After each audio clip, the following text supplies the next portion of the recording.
நான் பெரிதா பிறந்த நாள்லாம் கொண்டாடுறது இல்லை. எப்பவுமே வடிவுடை அம்மன் மற்றும் இறைவனை பிரார்த்தித்து விட்டு எல்லோரும் நல்லா இருக்கணும், நாமளும் நல்லா இருக்கணும், மக்களுக்கு சேவை செய்யணும் அப்படின்ற பிரார்த்தனை தான் எப்பவுமே நான் வைப்பேன்.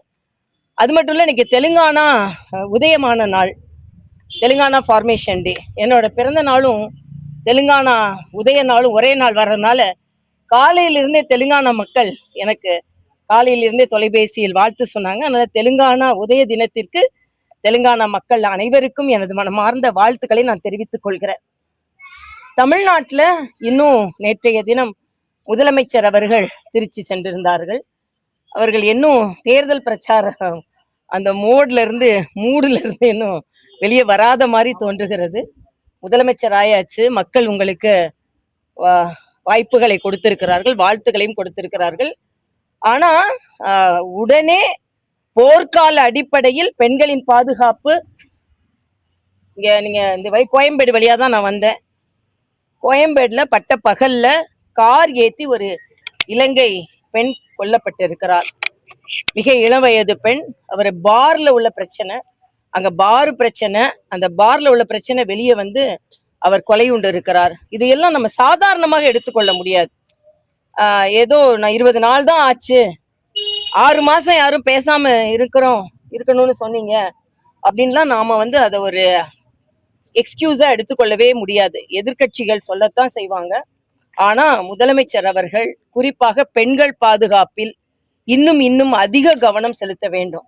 வேறு கட்சியில இருந்து எல்லாரையும் சேர்க்கின்ற அந்த கவனத்தை முதல்ல பெண்களுக்கு பாதுகாப்பு கொடுக்கறதில் கவனம் செலுத்த வேண்டும் என்பது எங்களது தாழ்மையான வேண்டுகோள். அதே மாதிரி அரசாங்க மருத்துவமனைகள்ல இன்னும் பல பிரச்சனைகள் தொடர்ந்து கொண்டிருக்கிறது. அதனால சாமானிய மக்களுக்கு முதல்ல சுகாதாரத்துறை அமைச்சர்களும் நாங்க அங்கதான் போய் சிகிச்சை எடுத்துக்கொள்வோம் என்று சொன்னது உண்மையிலேயே எனக்கு மகிழ்ச்சி அளிக்கிறது. ஆனா அதே நேரத்துல அந்த வகையில எல்லோரும் சென்று சிகிச்சை அளிக்கும் அளவிற்கு அரசு மருத்துவமனைகளின் தரம் உயர்த்தப்பட வேண்டும். புதிய கல்விக் கொள்கை, PM ஸ்ரீ, இந்த திட்டங்கள்லாம் மாணவர்களை உலக அரங்கிற்கு உயர்த்துகின்ற திட்டங்கள்.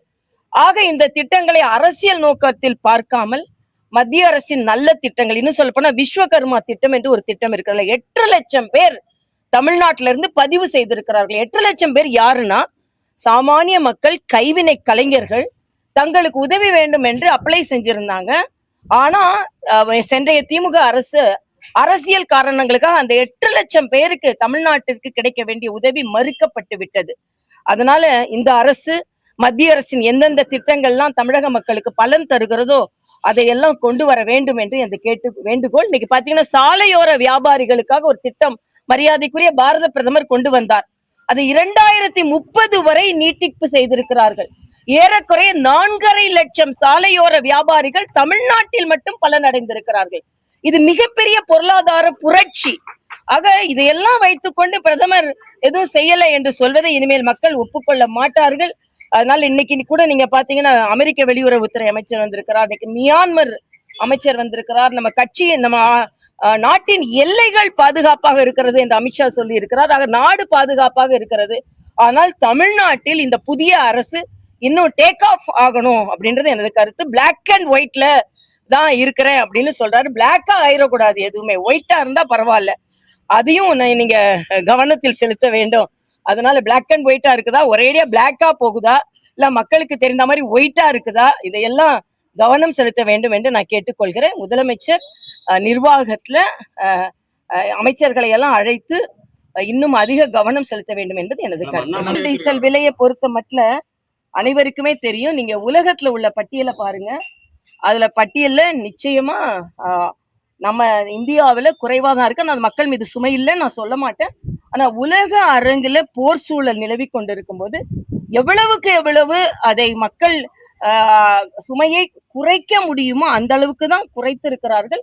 அது இன்னும் போர் சூழல் எல்லாம் மறைந்த பின்பு நமது நிச்சயமா குறைக்கப்படும் என்பதையும் நான் தெரிவித்துக் கொள்கிறேன். மக்கள் புரிந்து கொள்வார்கள். ஏனென்றால் இந்த உலக அரங்கில போர் சூழல் இருக்கும்போது நம்ம நாட்டை விட பல மடங்கு எல்லா நாடுகளிலும் பெட்ரோல் டீசலை அதிகரித்திருக்கிறது.